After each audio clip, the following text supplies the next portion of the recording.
तो अघोरी जी हम काफ़ी बार सुनते हैं कि जो अघोरी होते हैं ये सिर्फ शमशान में रहते हैं और जो राख होती है जैसे महादेव को भी शमशानी कहा जाता है वो राख में ही रहते हैं हर समय, तो उसका क्या कारण है? उसका कारण ये है कि जैसे तीनों लोक के अंदर सृष्टि रची थी। तो अघोरी जी अगर मैं बात करूं तो हम काफ़ी बार देखते हैं जो हमारा मणिकर्णिका घाट है वहाँ पे चिताएं हर समय जलती रहती है। वहाँ के जो अघोरी होते हैं जैसे जलती चिता में से कुछ जो अक्ष रहते हैं उसके चिता के वो खाते रहते हैं, तो उसका क्या कारण है? उसका क्या ये कार्य है अघोरी का कि जैसे तो अघोरी जी मैं आपसे जानना चाहती हूँ कि हम महाकाल के बारे में या भगवान शिव जी के बारे में बहुत सी बातें सुनते हैं, तो आपके हिसाब से वो कौन है? महाकाल एक ऐसी शक्ति है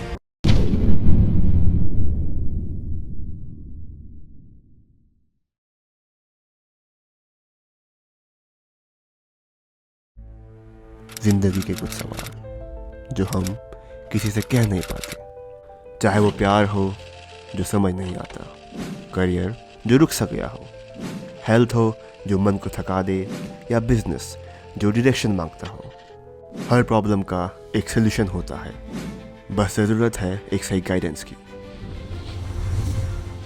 टीवीटी पर हम सिर्फ बातें नहीं करते, हम पूरे फोकस के साथ काम करते हैं और रूट लेवल पर प्रॉब्लम सॉल्व करते हैं। चाहे हो लव, करियर, हेल्थ, बिजनेस या जो भी सॉल्यूशंस, यहाँ सब मिलेगा। सर्टिफाइड एंड ओरिजिनल, बिना किसी दिखावे के, बिना किसी रिवाज के, जहाँ आपकी डिटेल्स भी कॉन्फिडेंशियल और आपका पैसा भी सेफ। ये सिर्फ एक प्लेटफॉर्म नहीं, ये एक सेफ स्पेस है, सच बोलने का, समझने का और आगे बढ़ने का। तो आइए जुड़ते हैं टीवीटी के साथ, जहां सॉल्यूशन सिर्फ प्रॉमिस नहीं, एक्सपीरियंस होता है। राधे राधे सभी को, मैं पीहू और एक बार फिर से स्वागत है आपका हमारे चैनल पर। आज की वीडियो में हम बात करने वाले हैं कि अघोरी कौन होते हैं, कैसे बनते हैं और हमारे सनातन से जुड़ी बहुत सी बातों के बारे में जिनसे शायद आप अपरिचित हैं। तो वीडियो के अंत तक बने रहिए क्योंकि आज हम बात करने वाले हैं पुखराज अघोरी जी से।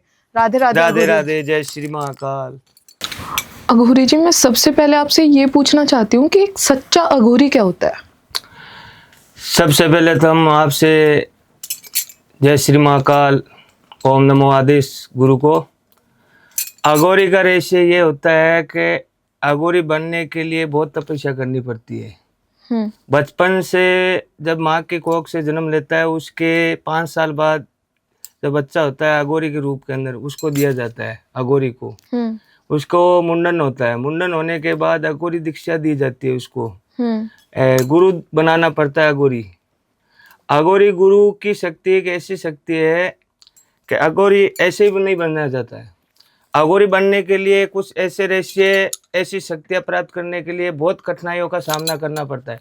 जैसे हिमालय पर्वत पे बर्फ के अंदर, सर्दी के अंदर, भरी सर्दी के अंदर रहना पड़ता है। गर्मियों के अंदर तप के धुने के ऊपर बैठना पड़ता है और 1.25 महीने, सालों भर जैसे जैसे तपस्या करनी पड़ती है। जैसे एक टांग पे खड़ी होकर तपस्या होती है, धुने पे तपस्या चलती है, रात दिन सवेरे खाना पीना सब कुछ। जब भगवान की भक्ति में अघोरी बनता है ना, तो उसको अघोरी बनने के रेशियो में सिर्फ उसको एक ही चीज़ का रेशियो है, सिर्फ महाकाल से। वो अपने पास किसी को नहीं रखता है। अघोरी रहता है शमशान के अंदर, सब साधना के शमशान के अंदर ही अघोरी रहता है ना, वही सबसे बड़ा अघोरी होता है। अघोरी ऐसे नहीं होते जैसे आजकल के बने हुए हैं कि हम ये कर देते हैं, वो कर देते हैं। तो खाली बोलने से कोई चीज़ नहीं है, शक्ति गुरु सानिध्य से उसको उत्पन्न करनी पड़ती है, तब जाकर अघोरी बना जाता है।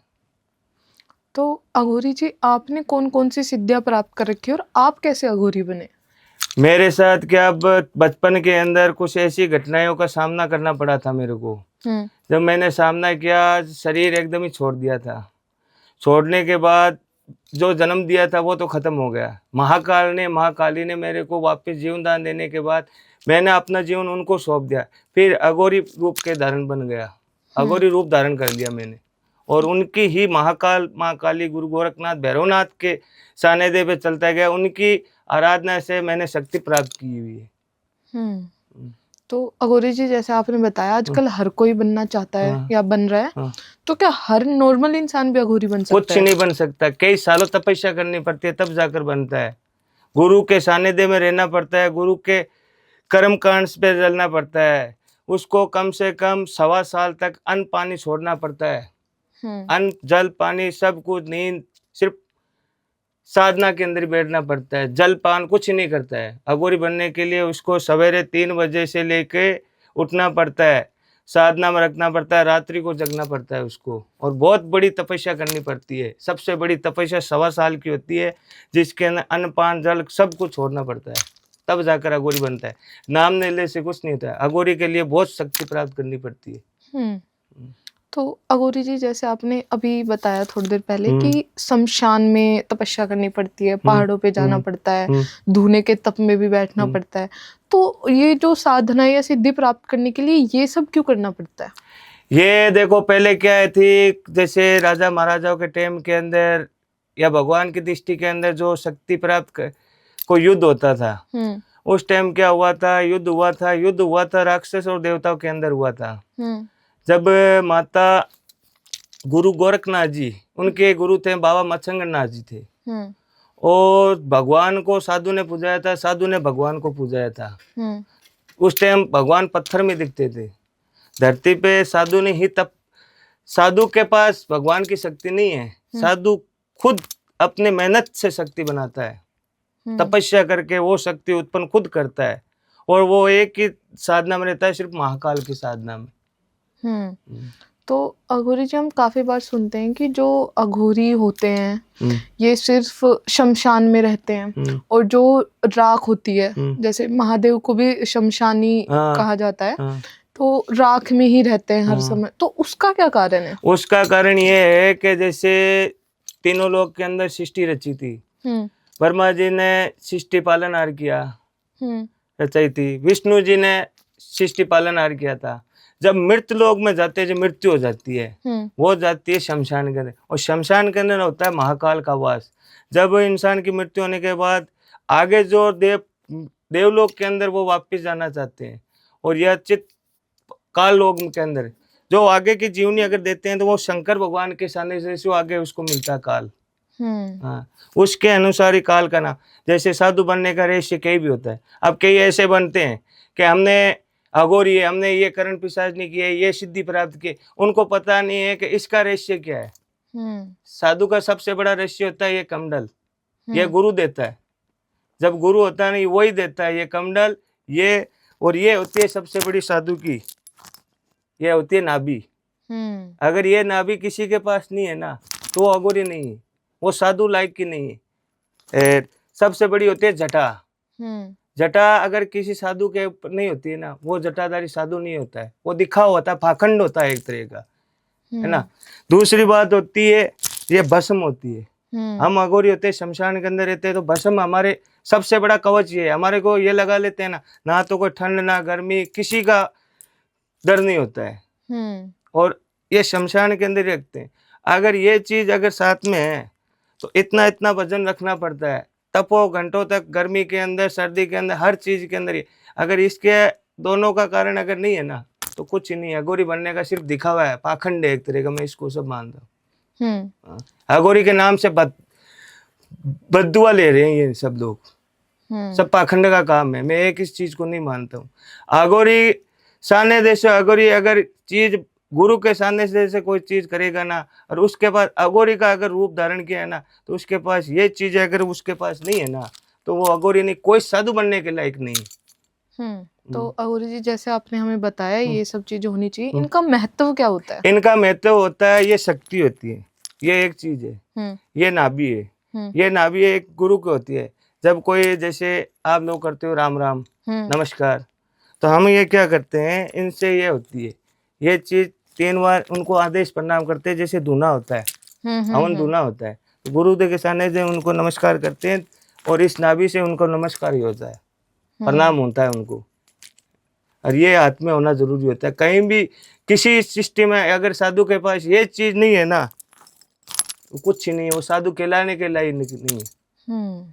अघोरी जी, आजकल हम देख रहे हैं कि हर कोई जैसे आपने बताया कि हर कोई अघोरी बन रहा है, तो वो जो कुछ भी काम करवाते हैं लोग उनसे या क्रियाएं करवाते हैं, किसी चीज से जूझ रहे हैं, तो काफी बार लोग कहते हैं कि हमारी समस्या का समाधान ही नहीं हुआ। तो कहाँ से होगा? अगर उन कुछ से, मैंने आपको बोला है, कुछ पाने के लिए खोना पड़ता है, खोने के सिवा कुछ नहीं होता है। अघोरी बनने के लिए बहुत प्रयास करना पड़ता है। जैसे नौकरी लगने के लिए कितनी पढ़ाई मेहनत करनी पड़ती है ना, वैसे ही हमारे को सिद्धि प्राप्त, अघोरी बनने के लिए कितनी सिद्धियां प्राप्त करेंगे, उसका मंत्रों का जाप होता है। गुरु के सामने जो है, भगवान के सामने जो है, एक धुना होता है, उसका भी मंत्र होता है। धुने को चेतन करते हैं ना, उसको भी मंत्र होता है।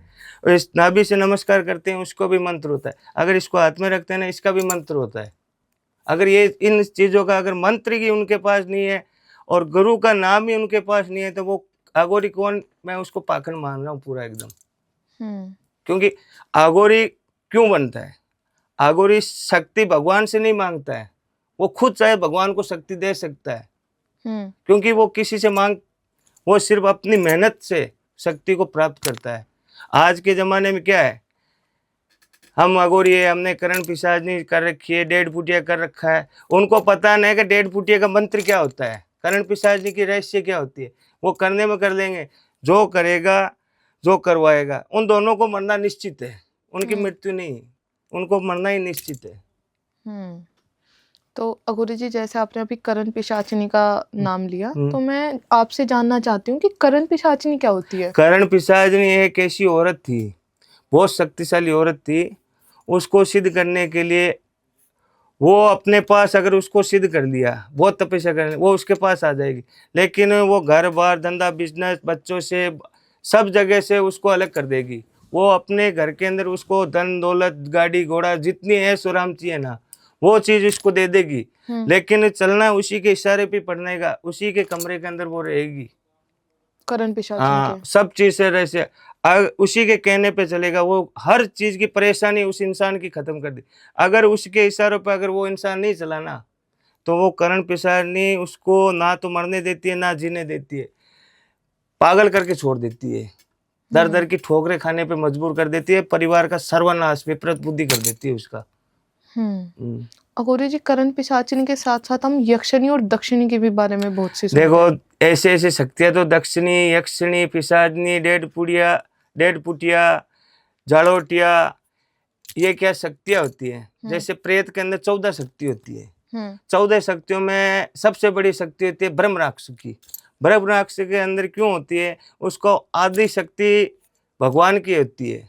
जैसे भगवान शंकर का एक अवतार रूप में उसको शक्ति दी हुई है। क्योंकि जैसे रावण ने शंकर भगवान की तपस्या करके तीनों लोक को कैद कर लिया था ना। और जैसे यज्ञ हुआ था शंकर भगवान के ससुर का, हुआ था ना। माता पार्वती के पिताजी का यज्ञ करवा था।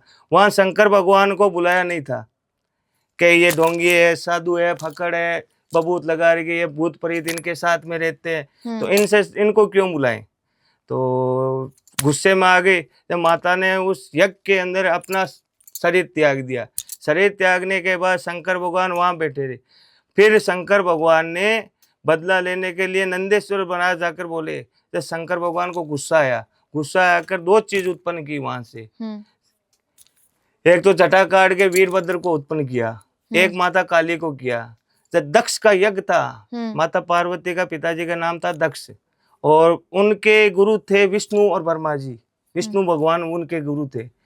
तो शंकर भगवान यहाँ युद्ध करने तो नहीं जा सकते थे जब, क्योंकि वो उनके गुरु हो गए दक्ष के, विष्णु जी। दक्ष के गुरु होने के बाद वो कहने लगे कि आप हमारा सुरक्षा कवच बनाओगे।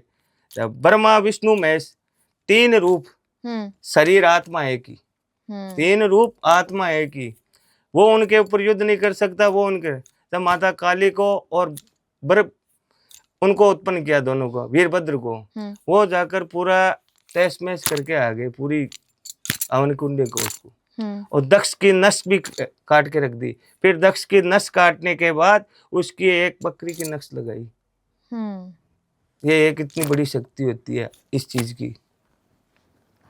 तो अघोरी जी, मैं आपसे जानना चाहती हूँ कि हम महाकाल के बारे में या भगवान शिव जी के बारे में बहुत सी बातें सुनते हैं, तो आपके हिसाब से वो कौन है? महाकाल एक ऐसी शक्ति है, जब सृष्टि पे एक काल का साया पड़ा हुआ था, जिस टाइम शैतान लोग का, राक्षसों का यहाँ वास हुआ था। और वो राक्षस क्या है, हर इंसान को परेशान कर रहे थे। किसी को, जैसे उज्जैन महाकाल है, उनका ही रहस्य महाकाल का उत्पन्न हुआ था। वहाँ का राजा था विक्रमादित्य, और आदित्य था। इतनी भयानक वहाँ स्थिति हो गई थी कि जनता मरने के लिए बेताब हो गई, भगवान से खुद मौत मांगने के लिए बेताब हो गई कि ऐसे घुट घुट के मरने से अच्छा एक बार मान दो।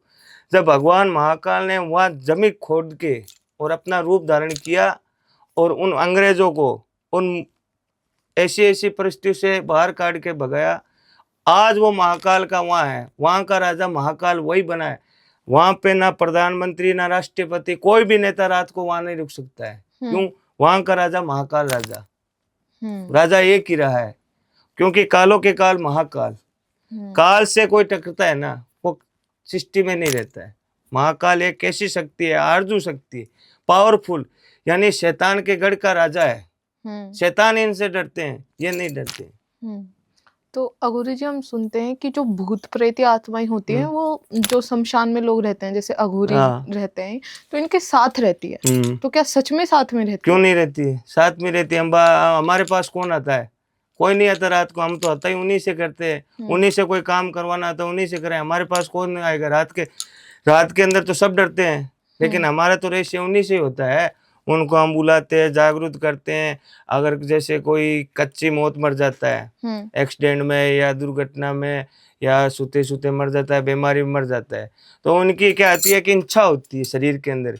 अगर मर गया, अगर उसकी इच्छा अगर पूर्ति ना कराए ना, तो उसकी आत्मा भटकती रहती है, वो प्रेत बन जाता है। फिर क्या करता है, उस आत्मा को, जैसे शुक्रवार को आत्मा मर जाती है और या शनिवार को मर जाती है सवेरे के अंदर, तो उसको आत्मा को जलाने के बाद उसको हम नोचते हैं, उसको निमंत्रण देते हैं कि भाई कल से तेरा जो भी है वो मेरे पास खाना पीना है।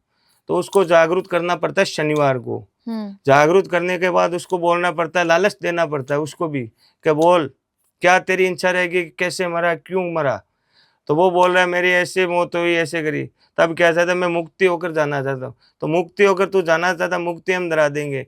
जो हम काम तेरे को बोलेंगे ना, वो काम तेरे को अगर तू मेरा करके जाएगा तो तेरे को मुक्ति भी मिलेगी, और जो तेरे को खाना पीना जो भी चीज़ है ना, वो हम देंगे। लेकिन हमारे को हम जो काम करवाएंगे ना, वो करना पड़ेगा, क्योंकि अघोरी प्रेतों को अपने साथ में रखते।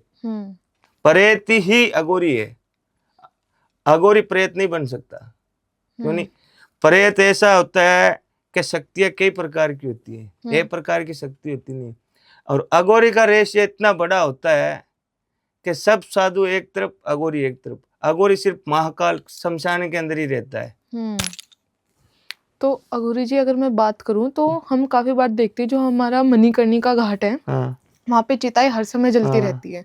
वहाँ के जो अघोरी होते हैं, जैसे जलती चिता में से कुछ जो अक्ष रहते हैं उसके चिता के, वो खाते रहते हैं। तो उसका क्या कारण है? उसका क्या ये कार्य है अघोरी का, कि जैसे शमशान के अंदर हम तपस्या में रहते हैं कि 1.25 साल, आपको पता है ना, वैसे तपस्या में रहते हैं। और बाई चांस वहाँ भूख लग गई तो वहाँ तो वो चीज़ तो मिलती नहीं है, कोई खाना पीना तो वहाँ मिलता नहीं है, बस शरीर पे राख लगाते थे। तो वहाँ चीज़ों चिता जली होती है ना, उससे जो हड्डी बचती है वो भी खानी पड़ती है। वो हड्डी खाने से क्या होता है, जिस इंसान की जो आत्मा होती है ना, वो उस शरीर के अंदर प्रवेश हो जाती है। और हड्डी खाना अघोरी का सबसे बड़ा महत्व होता है। अघोरी का कई चीज़ों का ऐसे है जो ना इंसान कर सकते हैं ना भगवान कर सकते हैं। सिर्फ अघोरी एक ऐसा है, वो ही कर सकता है, बाकी के दूसरे साधु नहीं कर सकते।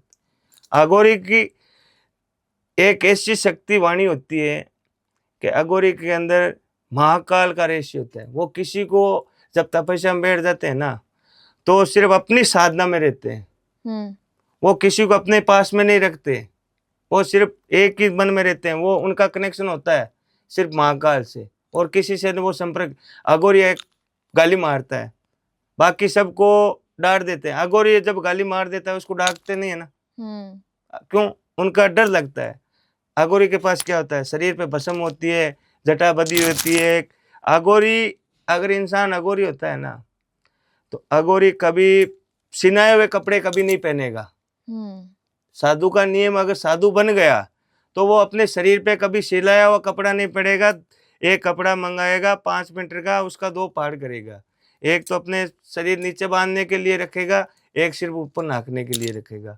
वही अघोरी का रहस्य होता है सबसे बड़ा। तो अघोरी जी, जैसे महाकाल को तो शमशान का राजा कहा जाता है। हाँ। पर मैं बात करूं माँ काली की, हाँ। तो जब आप समाधि हाँ। या सिद्धि प्राप्त करते हैं, हाँ। तो उस समय महाकाल के साथ साथ माँ काली की सिद्धियां प्राप्त क्यों की जाती है? देखो, कोई भी सिद्धि प्राप्त करेंगे ना, तो गुरु गोरखनाथ जी के अगर सानिध्य में कोई चीज अगर नहीं हुआ ना, तो कोई भी सिद्धि प्राप्त नहीं कर सकता। क्योंकि गुरु गोरखनाथ जी ने 3 वचन लिए थे जब माँ काली का विकराल रूप धारण किया था। उस टाइम किया था जब धरती पे कांड हुआ था। माता पार्वती को धरती के राक्षस लोग होते थे, शुंभ और अशुंभ होते थे, वो सब देवगणों को कैद कर लिया था। भगवान शंकर को भी कैद कर लिया था, विष्णु ब्रह्मा को सबको कैद कर लिया था। कैद करने के बाद जब माता पार्वती को बचाने के लिए कोई नहीं बचा, शंकर भगवान ही पीछे हट गए। जब माता पार्वती ने काली का रूप धारण किया था, काली का रूप धारण उन्होंने कह दिया था कि अगर मैं रूप धारण करके फिर शांत करना मेरी बस की बात नहीं है, ना आपके बस की बात है।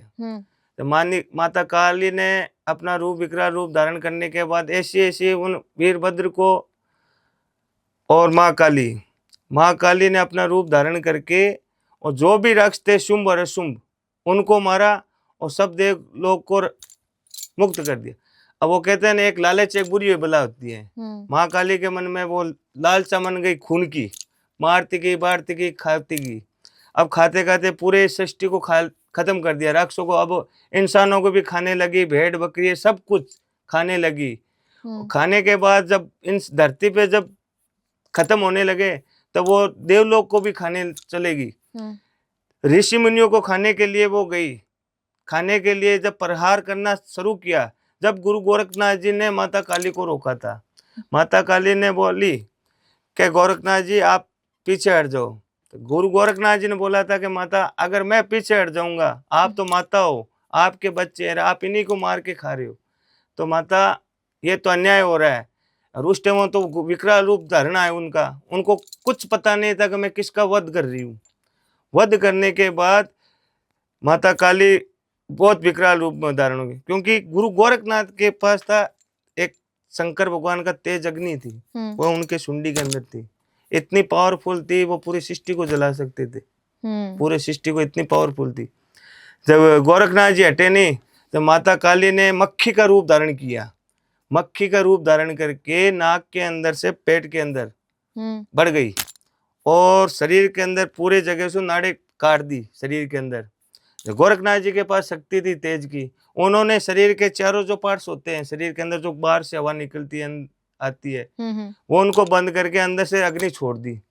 अग्नि छोड़ने के बाद माता काली जब जलने के लिए तो सब कुछ तड़पते हैं, जब जलन लगी ना, तो माता ने बोला काली माता ने बोला गोरखनाथ जी से कि गोरखनाथ मेरे को छोड़ो। जब माता ने बोला आप मेरे को छोड़ दो, नहीं माता मैं नहीं छोड़ सकती आपको, मैं नहीं छोड़ सकता आपको। आपको अगर छूटना है तो इस रेस से मानना पड़ेगा, मेरे से 3 वचन लेने पड़ेंगे आपको। पहला वचन मांगा कि ना तो आप किसी से बलि मांग नहीं सकते हो, आज से अगर श्रद्धा मन से कोई चढ़ाता है वही मांग के बलि नहीं लोगे। दूसरी बात, जो भी आपको भोग चढ़ाएगा उस भोग को आपको निमंत्रण लेना पड़ेगा, समन करना पड़ेगा। तीसरी बात यह, अगर कोई भी आपकी भोलेनाथ की या भैरव सिद्धि, कोई भी अगर तंत्र विद्या या कोई भी मंत्र जाप कोई भी करना चाहेगा ना, चाहे पंडित हो, ब्राह्मण हो, अघोरी, तांत्रिक, कितना भी क्यों ना हो, अगर मंत्र साधना अगर करना चाहेगा, मेरे मंत्र के सिवा, मेरा अगर पहले नाम लेने से पहले उसकी सिद्धि प्राप्त नहीं हो सकती। अगर मेरा नाम लेकर ही अगर कोई जाप करेगा ना, तो वो ही सिद्धि प्राप्त कर सकता है, उससे पहले कुछ नहीं है। तो वो चीज चारों तत्वों से बनाई हुई है। जैसे सृष्टि के 4 भाग होते हैं, तो महाकाल की सिद्धि प्राप्त होती है, उसके बाद होती है काली की, फिर होती है भैरव, और भैरव के बाद होती है गुरु गोरखनाथ की। इन चारों की अगर सिद्धियां प्राप्त की होती है ना, तभी ही वो शक्ति प्राप्त होती है। अगर करना चाहता है कि मैंने किरण प्रसाद नहीं कर दी 1.5 फुटिया की मेरे पास शक्ति है, उनकी शक्ल देख से ये डरने लगते हैं। इतना विकराल रूप धारण होता है। काली का, भैरव का, इन चारों का रूप अगर देख लेना, करने वाले की रूह खुद फाड़ जाती है एक बार तो। जय श्री महाकाल। अगर किसी बहन बेटी भाइयों को अगर मेरे से संपर्क करना है, मेरे से काम करवाना है, तो आपको स्क्रीन पर मेरा नंबर मिल जाएगा। और मेरा नंबर है 8005713133 8005713133। और मेरा चेहरा देखकर ही आप कोई काम कराना। अगर किसी ने मेरी फेसबुक लगाकर या मेरा चेहरा लगाकर कोई बोल दिया कि हमारे गुरुजी है, हम उनके चले, तो मैं उन सबको बोल देता हूँ इन चीज़ों से सावधान रहिए, क्योंकि अभी इस दुनिया के अंदर फेक का काम बहुत चलने लगा है। तो पहले वीडियो कॉलिंग पर संपर्क करो, आगे जाकर कोई काम करो। तो आपको नंबर दिया हुआ है, आप हमसे संपर्क करिए। जय श्री महाकाल।